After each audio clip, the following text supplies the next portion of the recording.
Welcome to the channel. இப்போ நீங்கள் பார்க்க போகிறது வந்து சிக்கன் பிரியாணி. அதுக்கு ஒரு 2 டேபிள் ஸ்பூன் எண்ணெயும் 1 டேபிள் ஸ்பூன் நெய்யும் ஊற்றிருக்கேன். இப்போ வந்து வெங்காயம், தக்காளி, பச்சை மிளகாய் இது எல்லாம் போட்டுக்கலாம். இது நல்லா வதங்கட்டும்.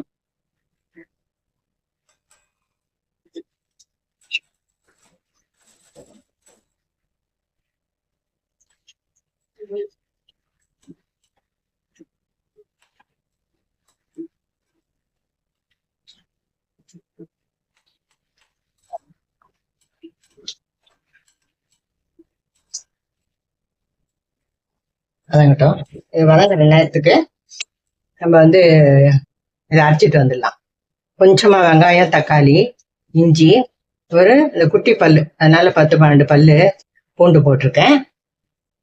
அப்புறம் கொஞ்சம் காஞ்ச மிளகாய், பட்டை, ஒரே ஒரு மராட்டி மூக்கு, கொஞ்சம் கல்பாசி, சோம்பு இதை வச்சு அரைச்சின்னு வந்தேன். இப்போ மசாலா போட்டுக்கலாம். மசாலாவை நல்ல வாசனையா இருக்கும். அந்த மசாலா அரைச்ச ஃப்ரெஷ்ஷா வேற அரைக்கிறோமா, அதனால நல்ல வாசனையா இருக்கும்.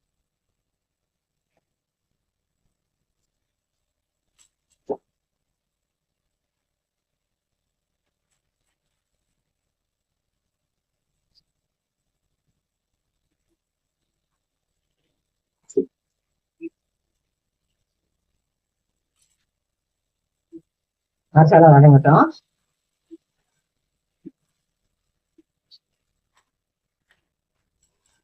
காஞ்ச மிளகா வச்சப்பட்டு நல்லா எடப்பா இருக்கு.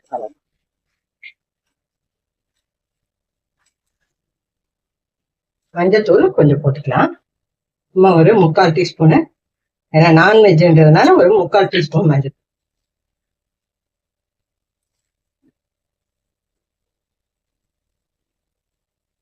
சிக்கன்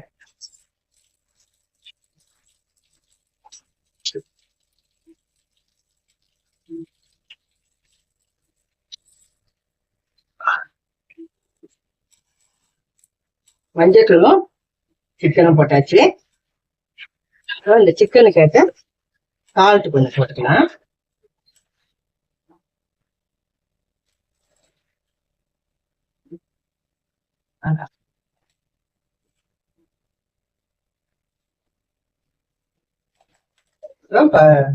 தேவையான பொருட்கள் ஒரு 1/2 ஸ்பூனு சால்ட் போட்டுருக்கேன். தயிர் தயிர் கொஞ்சம் போட்டுக்கலாம். இது கொஞ்சம் ஒரு 3 டேபிள் ஸ்பூன் இருக்கும்னு நினைக்கிறேன் தயிர். இப்போ நம்ம மூடி வச்சு சிக்கன் வேகட்டும். கொஞ்ச நேரம் வெந்த பிறகு நம்ம அரிசி தண்ணி போடும்.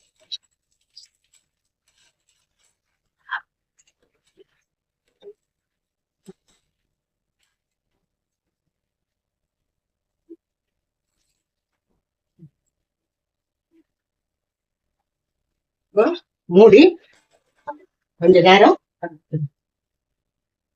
இது வேகட்டும். கொஞ்ச நேரம் வெந்த பிறகு நம்ம அரிசி தண்ணி போட்டு சிக்கனு ஓரளவுக்கு நல்லா இதாயிடுச்சு. இப்ப நம்ம தண்ணி 2 அரிசிக்கு 5 தண்ணி.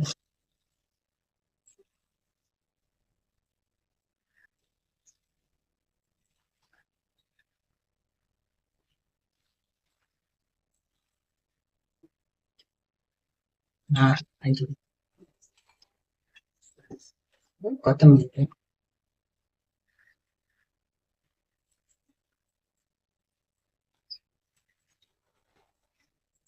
இப்போ நம்ம டெஸ்ட் பண்ணிக்கலாம். உப்பு காரம் எல்லாம் எப்படி இருக்கு.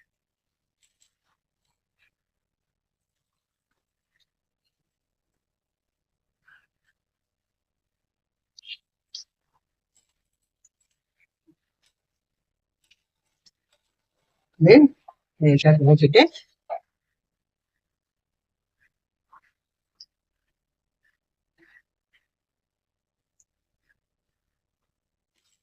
காரம் புளிப்பு இருக்கு. உப்பு நம்ம போட்டு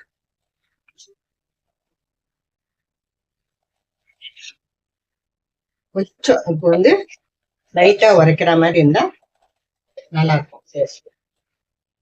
கரெக்டாகும்.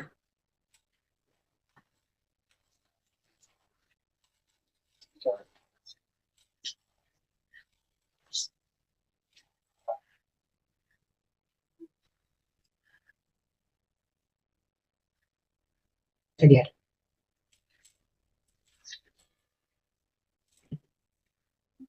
கொதிக்கட்டும். தண்ணி கொதிச்சதும் அரிசி போட்டுக்கலாம்.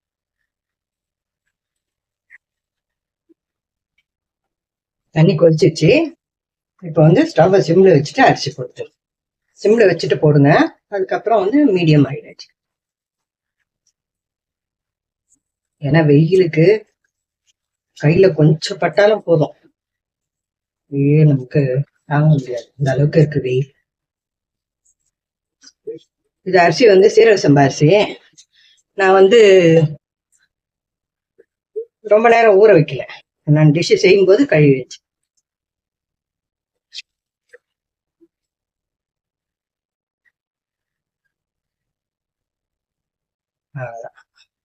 இப்போ வந்து கலக்கிட்டு ஹைல வச்சுக்கலாம். கலக்கிட்டு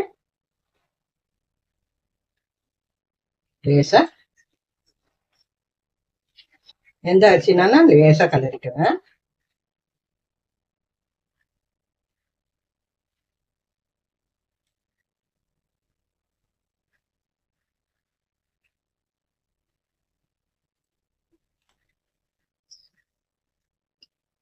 எல்லாம் கரெக்டா இருக்கு. கொதி வந்ததும் மூடிட்டு நம்ம சிம்ல வச்சுக்கலாம்.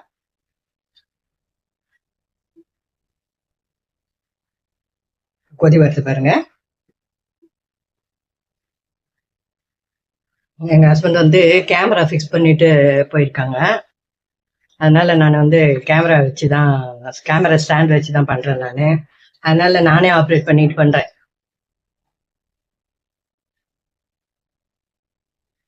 அவருக்கும் வந்து பிடிச்சிட்டு ரொம்ப நேரம் நிக்க முடியல, வெயில் வேற. அதனால வந்து ஸ்டாண்ட்ல வச்சுதான் நானு காட்டுறேன். இப்ப பாருங்க நல்லா கொதி வந்துருச்சு. இப்ப வந்து நம்ம மூடிட்டு சிம்ல வச்சுட்டு இந்த கல் வச்சிடலாம். 20 மினிட்ஸ் கழிச்சு அரிசி இது பிரியாணி சூப்பரா வந்துடும். இது நடுவுல வந்து கிளறுவேன் நான். ஒரு 10 நிமிஷம் கழிச்சு கிளறிட்டு கரெக்டா அந்த அரிசியும் தண்ணியும் கரெக்டா வரும்போது திருப்பி இன்னொரு தடவை தம் போட்டோம்னா நல்லா சூப்பரா வந்துடும். அது வந்து ஒரு 10 நிமிஷம் கழிச்சு கிளறிட்டு அதுக்கப்புறம் ஒரு 20 எல்லாம் சேர்த்து 20-25 நிமிஷத்துல சூப்பரா ஆயிடும் பிரியாணி. அப்புறம் காட்டுறேன். பிரியாணி ஆயிட்டு இருக்கும்.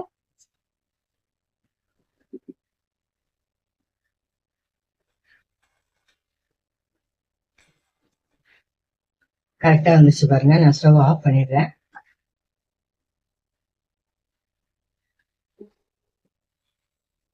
நான் நடுவுல வந்து கிளறி ஆற இன்னும் நல்லா உதிரியா வந்துடும்.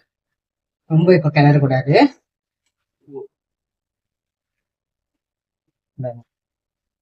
சூப்பரான பிரியாணி ரெடி ஆயிடுச்சு. நடுவில் கிளறிட்டு நான் திருப்பியும் தம் போட்டேன். சூப்பரா இருக்கு. அப்படியே நம்ம வந்து பீஸோட எடுத்து வச்சு சாப்பிட வேண்டியதுதான். ரெடி ஆயிடுச்சு. எங்க வீட்டுல இன்னைக்கு சாப்பாடு இதுதான். அந்த தயிர் பச்சடி இதோட முட்டை வேணும்னா ஆம்லெட் போட்டு. இதுதான் இன்றைய சாப்பாடு.